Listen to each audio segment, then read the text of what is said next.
Si vous nous rejoignez, merci de votre fidélité. Bienvenue, mesdames et messieurs, voici les titres de votre journal. La Guinée et l'Azerbaïdjan jettent les bases de leurs relations diplomatiques. Une mission en provenance de Bakou est reçue à Conakry par le ministre des Affaires étrangères. Le début d'une coopération qui s'annonce prometteuse.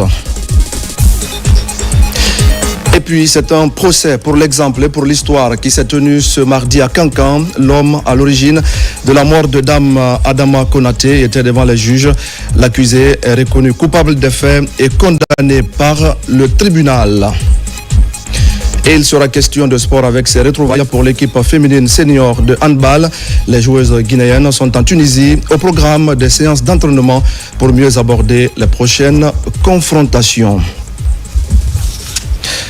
Voilà pour le sommaire. Bonsoir à tous, mesdames et messieurs. Bienvenue dans ce journal que nous ouvrons par une série de décrets. Décret 2025-0048 PRG CNRD SGG pour nomination au ministère des Transports. Le président de la République, vu la charte de la transition décrète. Article 1er. Les hauts cadres dont les prénoms et noms suivent sont nommés dans les fonctions ci-après. 1. Directrice générale de la Société nationale des chemins de fer de Guinée, SNCFG, Madame Rose Kasso Tengiano, précédemment directrice générale adjointe de la SNCFG.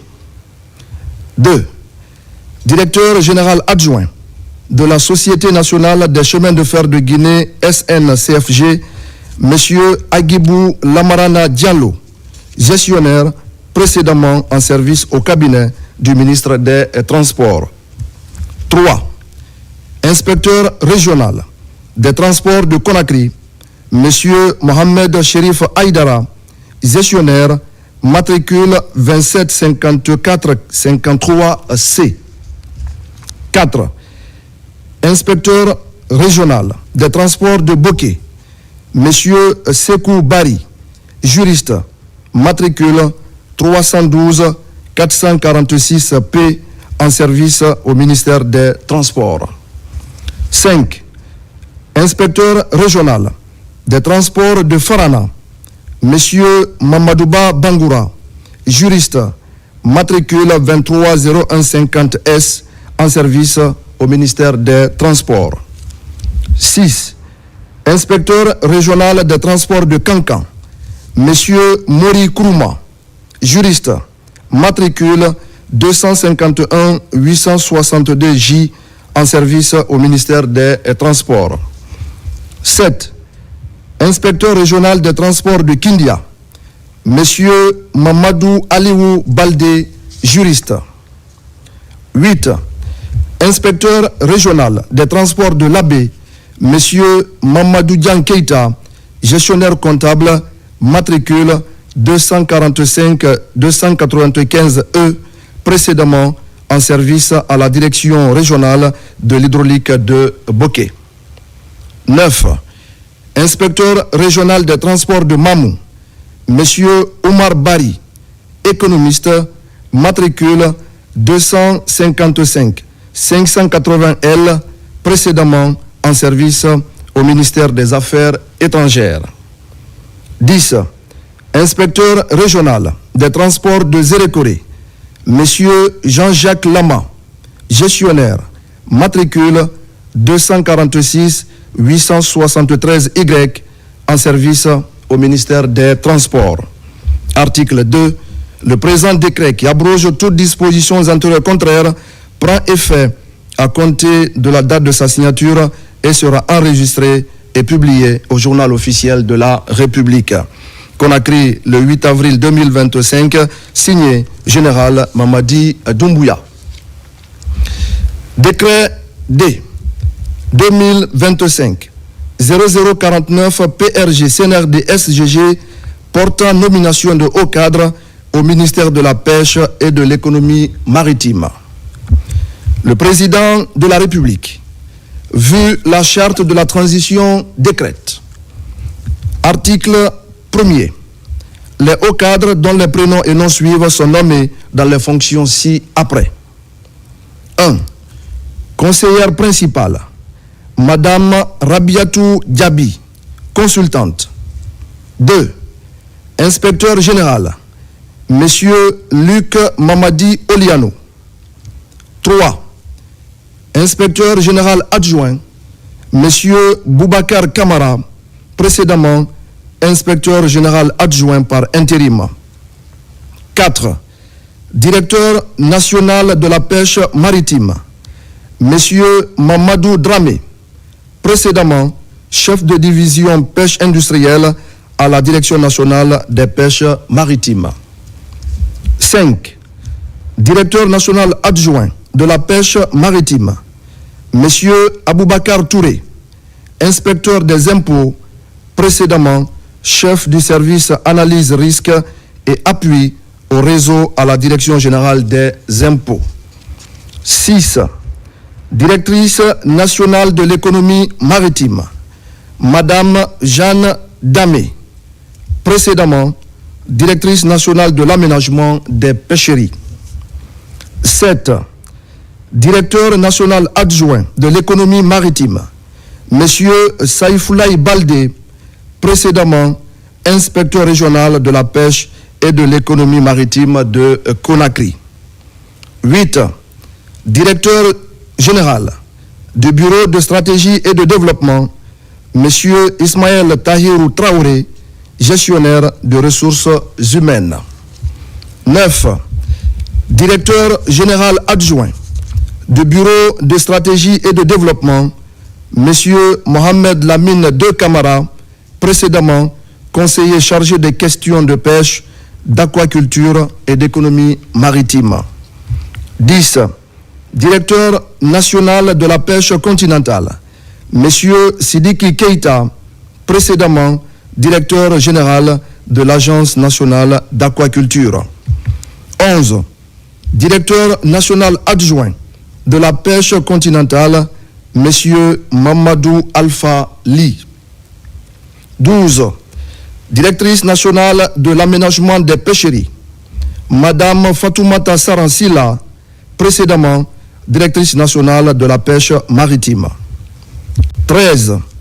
Directeur national adjoint de l'aménagement des pêcheries, Monsieur Simon-Pierre Camara, précédemment conseiller à la primature. 14. Directeur général de l'Office national de contrôle sanitaire des produits de la pêche et de l'aquaculture, ONSPA, Monsieur Mamadou Bano Diallo. 15. Directrice générale adjointe de l'Office national de contrôle sanitaire des produits de la pêche et de l'aquaculture, ONSPA, Madame Jeannette Léo Lama, précédemment directrice générale adjointe du Bureau de stratégie et de développement. 16. Directeur général du Centre d'appui à la pêche et à l'aquaculture, Monsieur Nama Kabassan Keita, précédemment responsable du suivi évaluation à l'Agence nationale d'aquaculture de Guinée. 17. Directeur général adjoint du Centre d'appui à la pêche et à l'aquaculture, Monsieur Aboubakar Kamara, spécialiste en passation de marché. 18. Directeur général du Centre national de surveillance et de police des pêches, CNSP, Monsieur Guillaume Hawing. 19. Directeur général adjoint du Centre national de surveillance et de police des pêches, CNSP, Monsieur Sekou Kamara, juriste. 20. Directrice générale du Centre national des sciences halieutiques de Boussoura, CNSHB, Dr Mariama Diallo, précédemment directrice générale adjointe du CNSHB. 21. Directeur général adjoint du Centre national des sciences halieutiques de Boussoura, CNSHB, Monsieur Aboubakar Aminata Touré, précédemment directeur national adjoint de l'aménagement des pêcheries. 22. Directeur général de l'Agence nationale d'aquaculture de Guinée ANAG, M. Louis Kamano, précédemment directeur national de la pêche continentale. 23. Directeur général adjoint de l'Agence nationale d'aquaculture de Guinée, ANAG, M. Mamadi Odia Kaba. Article 2. Le présent décret, qui abroge toutes dispositions antérieures contraires, prend effet à compter de la date de sa signature et sera enregistré et publié au journal officiel de la République. Conakry, le 8 avril 2025, signé Général Mamadi Doumbouya. Décret D 2025-0050 PRG CNRD SGG portant nomination des directeurs préfectoraux du plan. Le président de la République, vu la charte de la transition, décrète. Article 1er. Les cadres dont les prénoms et noms suivants sont nommés dans les fonctions suivantes. 1. Directrice préfectorale du plan de Koya, Madame Mariama Baldé, matricule 2511-58E, précédemment chef de section chargé de la région administrative de l'Abbé à la direction nationale du plan. 2. Directeur préfectoral du plan de Djubreka, M. Ibrahima Diaby, matricule 315506F, sociologue. 3. Directeur préfectoral du plan de Boké, M. Mamadou Alpha Diallo, matricule 187-514W, précédemment directeur préfectoral du plan de l'Abbé. 4. Directeur préfectoral du plan de Bofa, M. Amara Kumbassa, matricule 24-45-97V. 5. Directeur préfectoral du plan de Kindia, M. Amara Kebe, spécialiste en relations internationales. 6. Directrice préfectorale du plan de Télimélé, Madame Hawa Kamara, matricule 244-937L, précédemment chef de section planification et statistique à la direction préfectorale du plan de Télimélé. 7. Directeur préfectoral du plan de Forekaria, M. Abdoulaye Kaba, matricule 23-83-18S, précédemment directeur préfectoral du plan de Forekaria. 8. Directeur préfectoral du plan de Pita, M.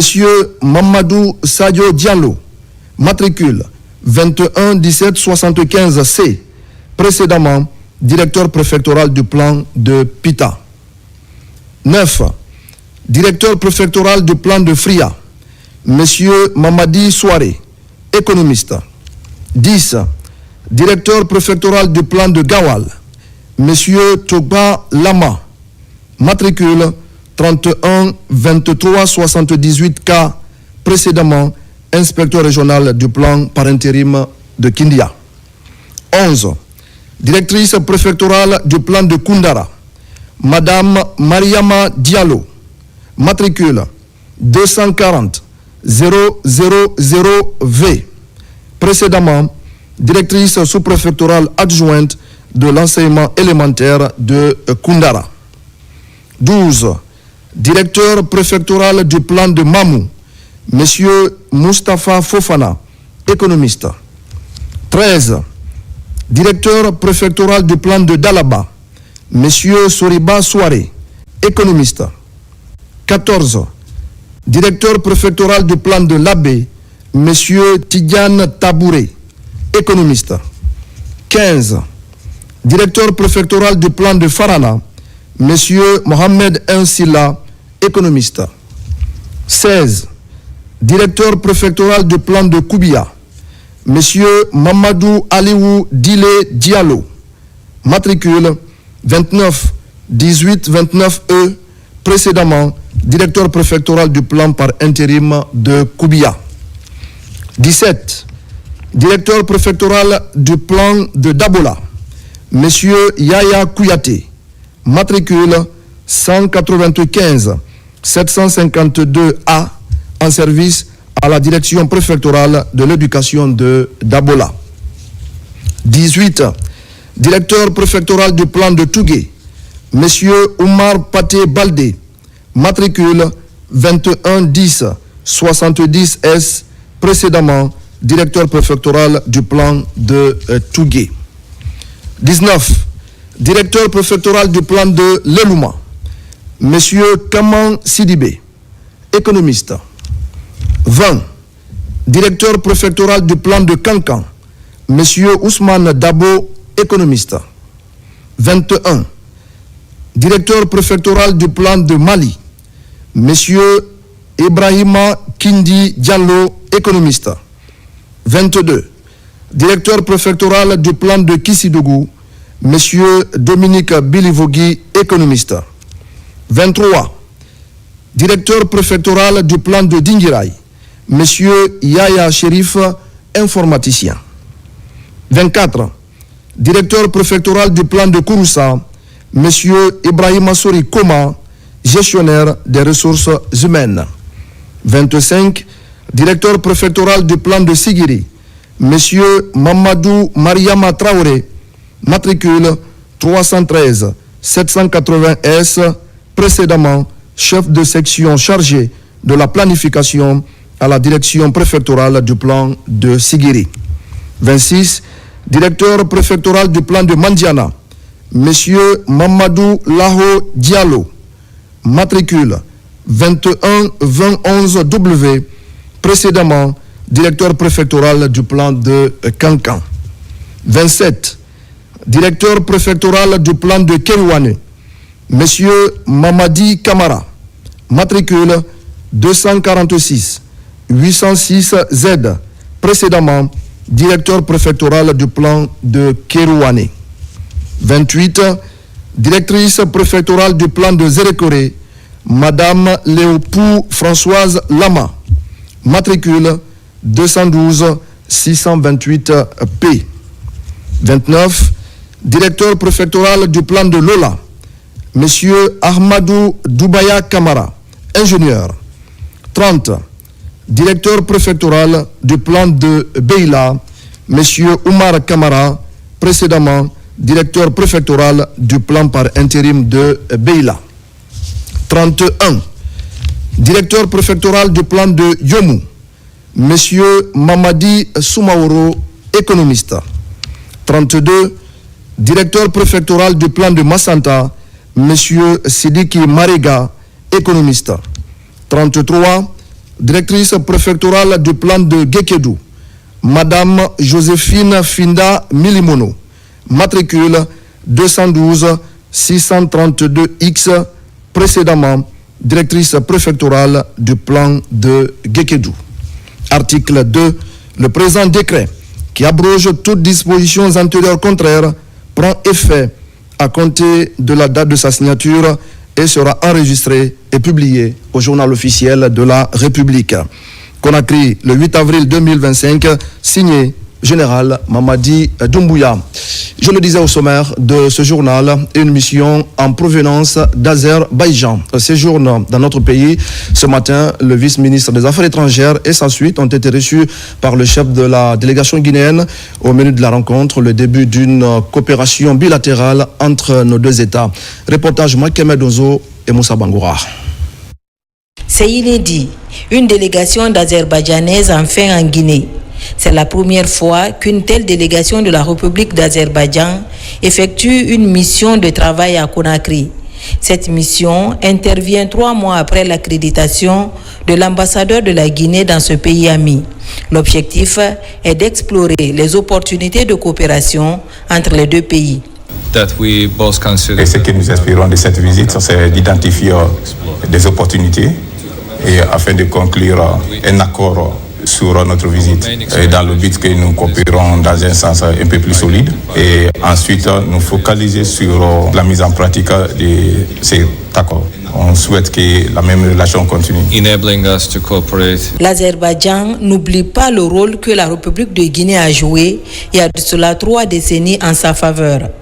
En effet, la Guinée a été le premier pays africain à reconnaître le nouvel État d'Azerbaïdjan. Un petit rappel qui pose les bases d'une coopération bilatérale fructueuse. La Guinée a été officiellement représentée par son ambassadeur qui a présenté ses lettres de créance au président de la République d'Azerbaïdjan.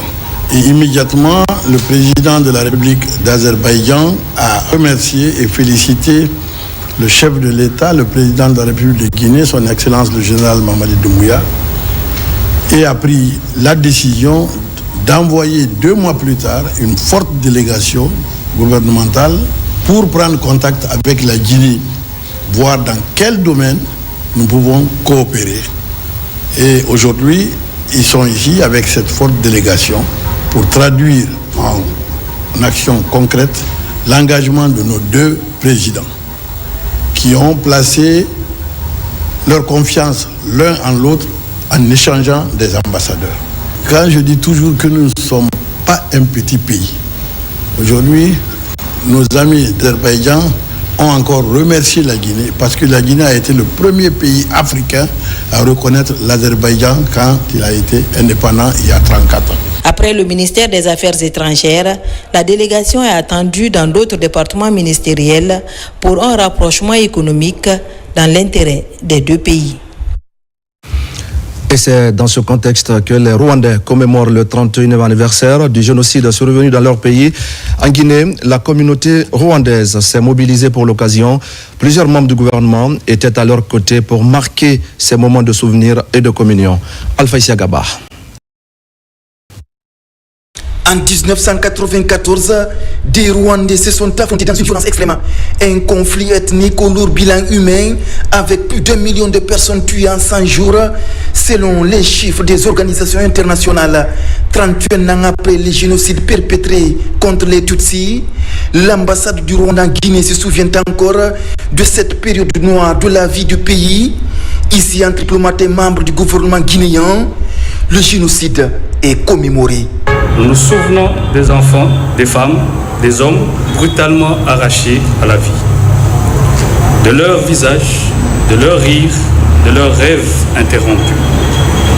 Nous nous souvenons des survivants qui portent en eux la douleur, la mémoire et la résilience. Nous devons être la voix de ceux qui ne peuvent plus parler. Nous devons transmettre leur histoire sans les diluer, sans l'effacer, pour que jamais l'horreur ne soit reproduite. Nous rendons hommage et nous honorons les victimes ainsi que les survivants du génocide perpétré contre les Tutsis en 1994 dans le souvenir et dans la dignité. La meilleure façon de le faire est renforcer les mécanismes pour prévenir et lutter contre ce crime abominable. Résilience et unité nationale, voici ce qui a caractérisé le peuple rwandais depuis le génocide au pays des 1000 collines. Les plaies se sont cicatrisées et le pardon national a triomphé. Les Rwandais sont restés unis pour la reconstruction de leur pays.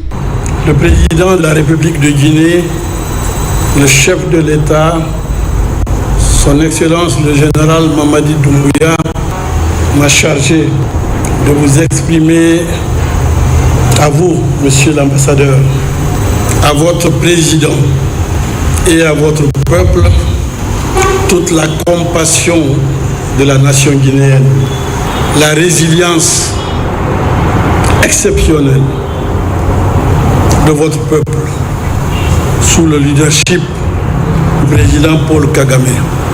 Nul ne pouvait imaginer qu'en si peu de temps, des gens qui se sont entretués puissent aujourd'hui se retrouver et dire « nous ne sommes qu'un seul peuple ».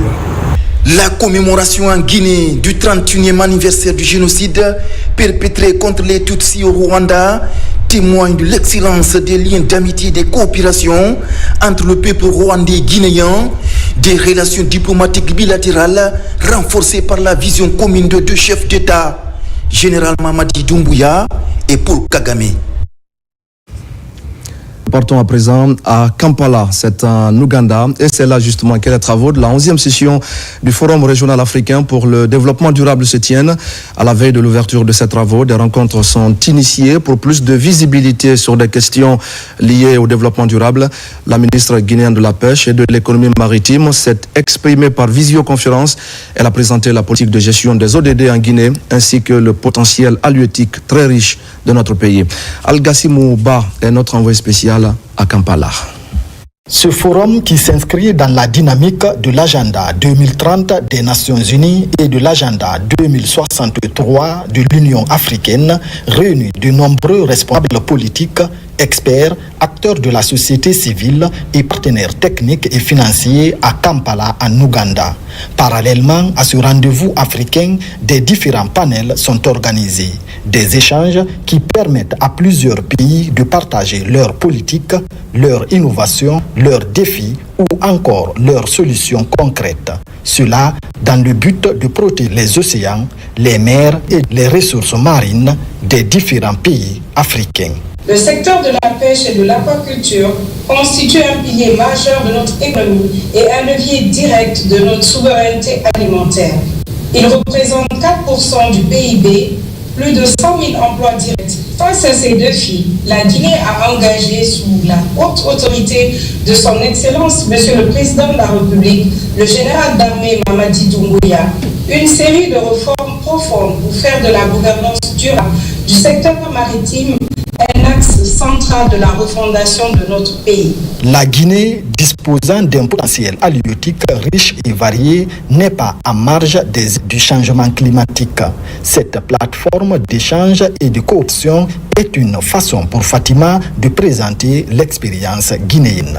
Nous avons aménagé 3 aires maritimes protégées qui couvrent aujourd'hui plus de 15% de notre littoral et dont la gestion est communautaire et participative afin d'impliquer les populations riveraines dans les mécanismes de protection. Ce rendez-vous de donner et de recevoir est une occasion pour la Guinée de réaffirmer son engagement à coopérer avec les autres États africains, les organisations régionales et les partenaires internationaux afin de protéger la biodiversité marine et faire de l'économie bleue un véritable levier de transformation inclusive et durable. Et puis à la tête d'une équipe technique de son département, le ministre du Travail et de la Fonction publique séjourne à Paris. Centre de cette offensive, le projet d'appui au perfectionnement de l'administration publique et un financement du gouvernement français à travers l'Agence française de développement exécutée par Expertise France. Mohamed Souma, Amadou Touré. À Paris, le ministre du Travail et de la Fonction publique, Faya François Bourounou, rencontre son homologue français. Au centre de ce tête-à-tête entre les deux ministres, le projet d'appui au perfectionnement de l'administration publique. Un programme de modernisation de l'administration guinéenne financé par le gouvernement de l'Hexagone à travers l'Agence française de développement AFD exécuté par Expertise France. Le projet au cœur de cette rencontre entre Faya François Bourounou et Laura Massangeli, ministre de l'Action publique, de la Fonction publique et de la simplification, a pour objectif de renforcer l'administration guinéenne en améliorant la qualité et les compétences de ses agents en dotant celle-ci d'un organisme de formation continue, durable et performant. Dans un programme de refondation et de rectification institutionnelle, ce séjour en France du ministre guinéen de la Fonction publique et du Travail va permettre en outre, dans un environnement marqué par plusieurs recrutements de nouveaux agents à la fonction publique, d'inculquer à ces jeunes cadres d'administration des valeurs du service public et de l'intérêt général tout en leur permettant d'améliorer leurs capacités techniques et opérationnelles. À présent, le contenu de ce communiqué du Conseil national de la transition, communiqué portant convocation d'une plénière. Le président du Conseil national de la transition, CNT, convie l'ensemble des honorables conseils nationaux à une plénière ce mercredi 9 avril 2025 à 11h à l'hémicycle du Palais du Peuple. L'ordre du jour de cette plénière porte sur la délibération autour des amendements du projet de la nouvelle Constitution. Compte tenu de l'importance de l'ordre du jour, la présence de tous les honorables conseils nationaux est exigée. Conakry le 8 avril 2025 pour le bureau, le président du Conseil national de la transition, Dr Dansa Kourma. Et c'est donc un procès très attendu qui s'est tenu ce mardi au tribunal de première instance de Kankan, délocalisé à la cour d'appel. Bangali Traoré, 50 ans, comparaissait pour l'assassinat de Dame Adama Konaté. Les faits se sont déroulés au mois de mars dernier au grand marché de Kankan. Toutes les parties étaient présentes ce mardi au procès. Au terme des débats, l'accusé est reconnu coupable d'assassinat. Il est donc condamné à la réclusion criminelle à perpétuité avec une période de sûreté de 30 ans. Diamo Kaba, Toumani Sira Diallo sont de correspondance sur place. Dans les couloirs de la cour d'appel de Kankan, il est 10 heures et une journée longue s'annonce pour les magistrats. Dans la salle d'audience, le public est autorisé à suivre les débats. Sur la table, un seul dossier à examiner, l'affaire Adama Konaté, la dame poignardée à mort le 20 mars dernier. À la barre, l'accusé, la cinquantaine Bangali Traoré, chauffeur de profession, poursuivi pour assassinat. Après les premières interrogations, il reconnaît les faits et demande pardon à la famille de la victime et le peuple de Guinée. Après la réquisition du procureur de la République et des séances de plaidoirie, le tribunal prononce la peine et les dommages-intérêts. Après en avoir délibéré conformément à la loi sur l'action publique, déclare M. Bangali Traoré coupable d'assassinat pour la répression. Le condamne à la réclusion criminelle à perpétuité assortie d'une période de sûreté de 30 ans. En conséquence, le condamne au paiement de la somme de 3 milliards de francs guinéens en faveur des héritiers de feu Adama Konaté. Ordonne la confiscation d'un couteau entassé de sang et d'une machette faisant objet du scellé numéro 017-2005 du 25 mars 2025. Après le verdict final, les parents de la victime se disent soulagés. Pour eux, la justice est rendue. Une victoire du parquet d'instance de Kankan qui exprime sa volonté de protéger les droits de l'homme. L'ambition de ce plan est de faire en sorte que la justice soit plus rapide, plus efficace et plus proche des citoyens. Je suis rassuré aujourd'hui avec cette décision rendue par le tribunal de première instance de Kankan. Les femmes de Guinée sont soulagées. Les larmes sont essuyées. La famille Konaté est également satisfaite, en ce sens où l'accusé a été condamné au paiement d'un montant allant de 3 milliards de francs guinéens au profit de la famille victime. Ça aussi, ça vaut soulagement. Donc en général, nous sommes vraiment contents. Nous verrons à son transfèrement, n'est-ce pas, à une des prisons, à une des maisons d'arrêt plus sécurisées, afin qu'il puisse purger sa peine à vie. L'application stricte de la loi, une motivation sans relâche des autorités judiciaires pour dissuader des potentiels malfrats dans la cité. Merci à Diamo Kaba pour ces explications. Redynamisation de la recherche agronomique en Guinée. La direction générale de l'Institut de recherche agronomique de Guinée et le Centre de coopération internationale en recherche agronomique pour le développement se concertent à Conakry. L'entretien est basé sur le renforcement de la coopération entre ces deux entités dans le but de l'appui institutionnel à la formation du personnel de l'IRAG. Marwan Kamara. L'amélioration des compétences techniques du personnel de l'Institut de recherche agronomique de Guinée est un moyen stratégique pour accompagner les acteurs dans les différentes filières de production. Un mécanisme qui nécessite l'appui à l'organisation institutionnelle pour mieux renforcer la recherche agronomique. C'est dans ce registre que la Direction générale de l'Institut de recherche agronomique de Guinée, IRAG, a initié cette rencontre de partage d'expériences avec le CIRAD, Centre de coopération internationale en recherche agronomique pour le développement basé à Montpellier. Il s'agissait de discuter avec le CIRAD basé à Montpellier sur les questions de collaboration, de partenariat dans le cadre du renforcement du personnel, de l'appui à la réorganisation institutionnelle. L'IRAG aujourd'hui a un grand défi. Il faut vraiment renforcer le personnel. La plupart des jeunes chercheurs ou des jeunes qui travaillent à l'IRAG, c'est des jeunes qui n'ont pas de diplôme post-universitaire. Il faut les accompagner à les former rapidement, ce qui va nous permettre de relancer la recherche. Au cours de ces conclaves, les principales activités réalisées de ces deux partenaires sont présentées. L'enjeu est de renforcer la collaboration entre ces deux entités dans le cadre de la redynamisation des recherches agronomiques en Guinée. Nous sommes des partenaires, donc nous nous avons chacun notre part du travail à faire, et notamment de convaincre un certain nombre de responsables politiques, financiers, de la pertinence des propositions qu'on sera en mesure de leur faire, donc pour débloquer des ressources qui nous permettent d'avancer dans cette voie du renforcement de capacité de la recherche agronomique en Guinée.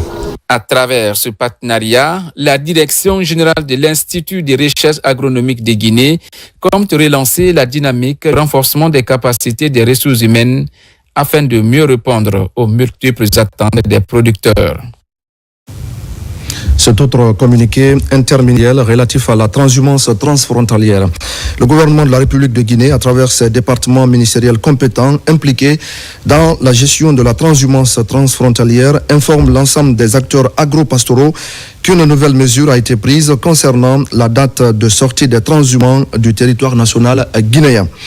Suite à la séance de travail qui s'est tenue le lundi 7 avril 2025 entre le ministre de l'Agriculture et de l'Élevage de la République de Guinée et celui de l'Élevage et de la Pêche de la République du Mali, et conformément à la recommandation du Conseil interministériel du mardi 8 avril 2025, il a été décidé que la date de sortie de tous les transhumants sur toute l'étendue du territoire national est fixée plus tard au 2 mai 2025.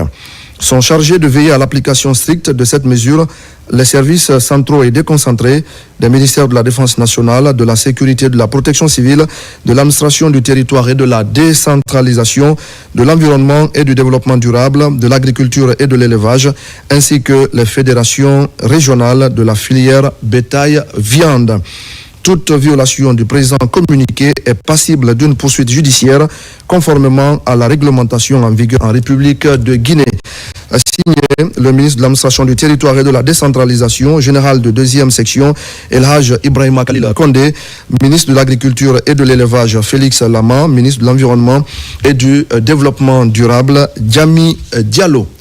Au ministère du Commerce, Industrie et PME, l'on vient d'initier les travailleurs aux notions de base de la santé et sécurité au travail.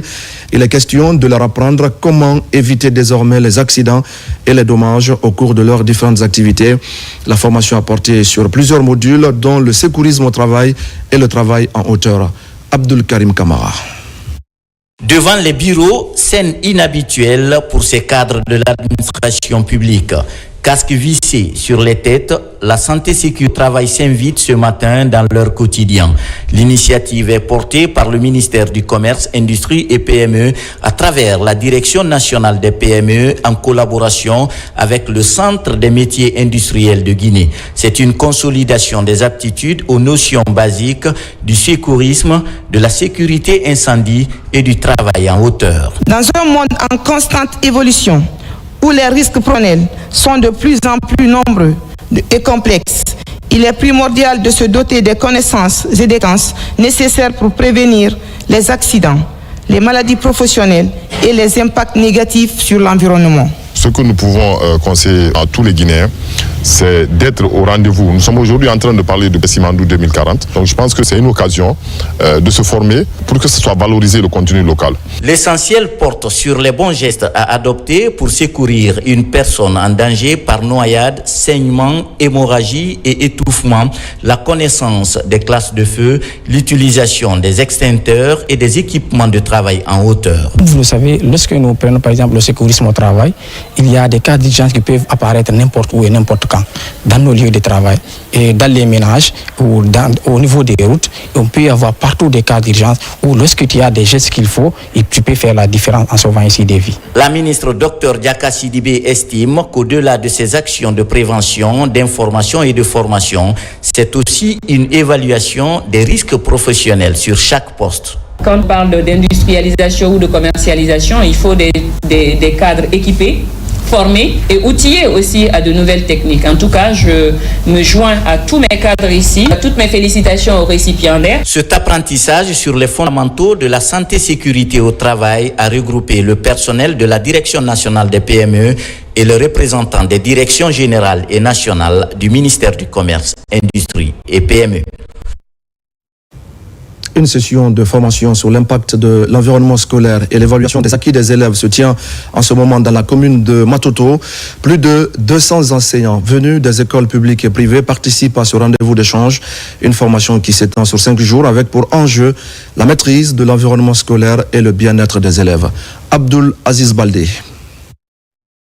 Le ministère de l'enseignement préuniversitaire, c'est aussi l'évaluation de l'impact de l'environnement scolaire. Une thématique nouvelle, mais un facteur de motivation qui favorise la concentration et la performance des élèves. À Matoto, les enseignants du CM2, dernière étape du cycle primaire, constituent la première cible de cette formation sur l'impact de l'environnement scolaire et l'évaluation des acquis des élèves. L'environnement veut dire que l'enfant doit suivre les cours dans les très bonnes conditions. C'est notre combat. Si nos salles de classe sont bien gérées, notre système éducatif ira très loin. Au total, 200 enseignants de la commune de Matoto apprennent les notions pédagogiques, la concentration et le bien-être des élèves. À travers une approche théorique et pratique, ces différents modules apporteront aux enseignants les outils nécessaires pour créer un cadre éducatif propice à l'apprentissage. Aujourd'hui, il y a un enjeu crucial au niveau de la gestion de l'environnement scolaire, non seulement à l'école, mais aussi à l'extérieur de l'école. Vous avez constaté, dans ces derniers temps-là, des violences au niveau de certaines écoles. Donc c'est pourquoi il est important pour nous de faire un renforcement des capacités des enseignants sur la gestion de l'environnement scolaire. C'est extrêmement important. Cette session, une initiative de la direction communale de l'éducation de Matoto. Jusqu'au 11 avril 2025, ces enseignants venus des établissements publics et privés de la commune seront en mesure d'analyser l'impact de l'environnement scolaire et d'identifier les éléments clés pour un cadre d'apprentissage optimal.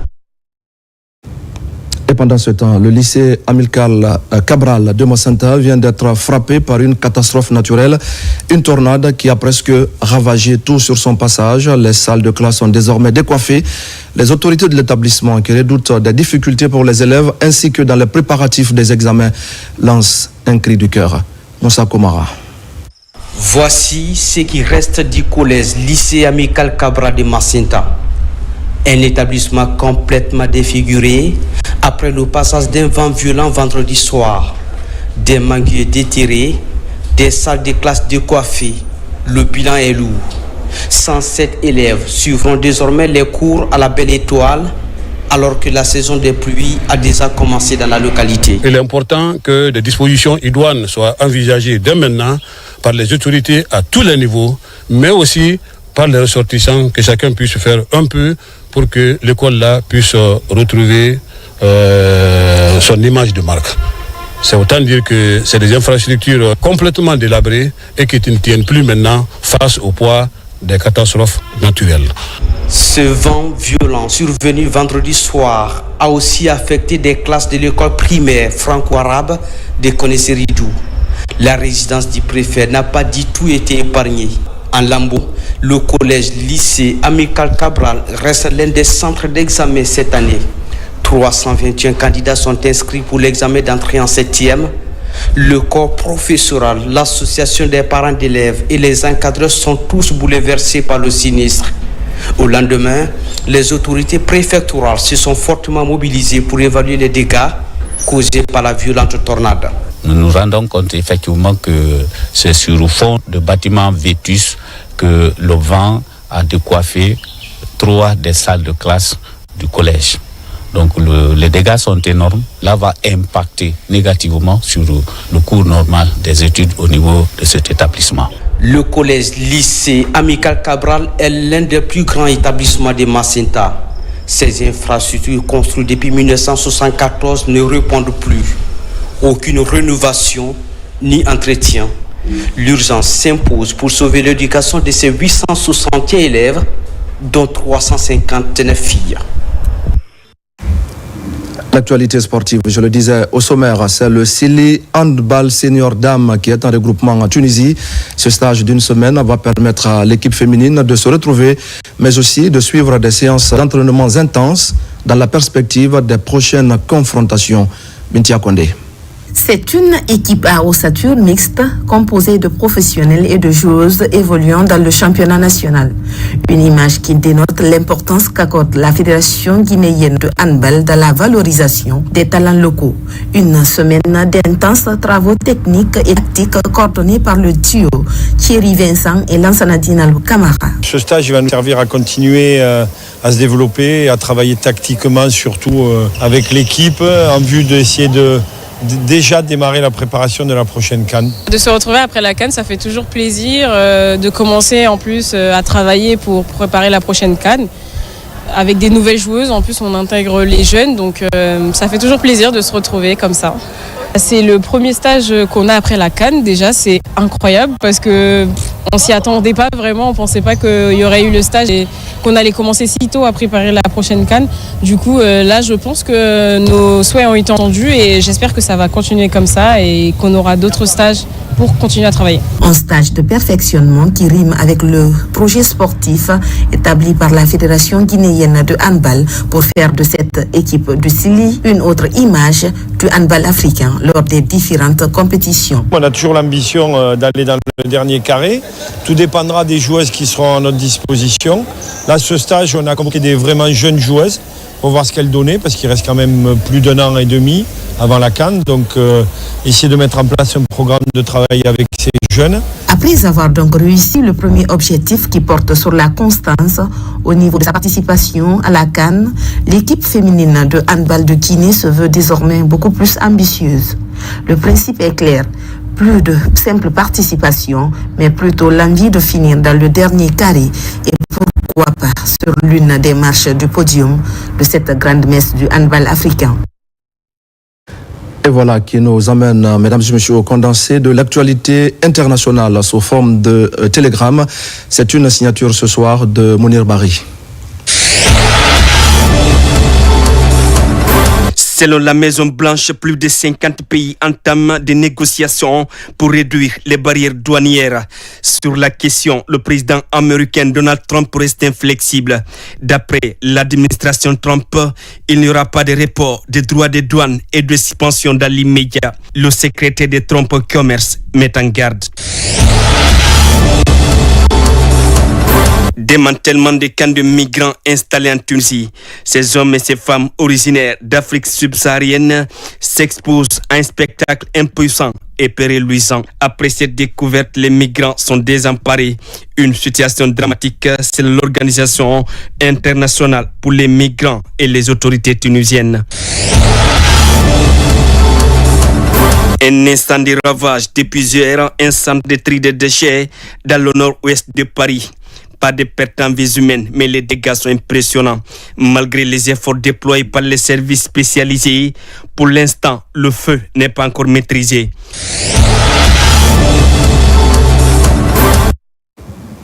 Et page noire de ce journal, mesdames et messieurs, l'armée guinéenne est en deuil.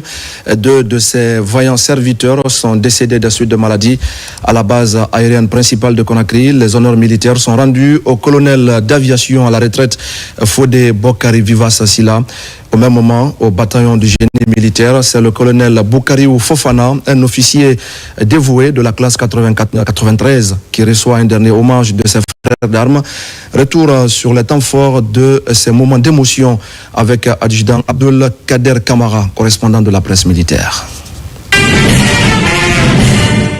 Le colonel d'aviation à la retraite Fodé Bokari Sila Vivas, ancien directeur général des opérations et instructions de l'état-major général des armées, membre du comité technique sectoriel de défense, n'est plus.